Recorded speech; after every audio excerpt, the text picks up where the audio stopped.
Gli orari e i carichi di lavoro sempre più pesanti, sommati alle aggressioni, hanno portato alla proclamazione dello stato di agitazione del personale infermieristico dei pronto soccorso dell'UIL Sottoberica.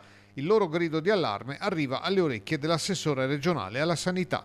Proprio ieri in quinta commissione abbiamo parlato della carenza di organico, che non è solo una carenza di organico medico, ma soprattutto infermieristico.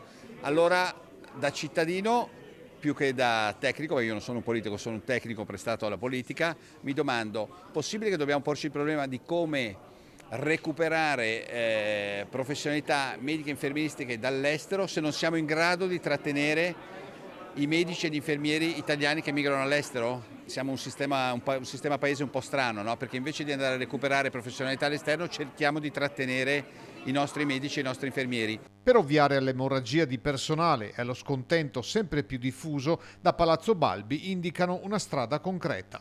Si può agire sulla quella che viene chiamata retention, ma io preferisco chiamare fidelizzazione, cioè impedire che ci sia un depauperamento del personale, del patrimonio medico, infermieristico delle strutture sanitarie della regione, migliorando il riconoscimento economico, migliorando le progressioni di carriera. Se agiamo su questi due filoni, naturalmente miglioreremo anche, come dire, la performance all'interno delle strutture sanitarie, perché miglioriamo quello che è lo stato di benessere dei nostri professionisti della salute.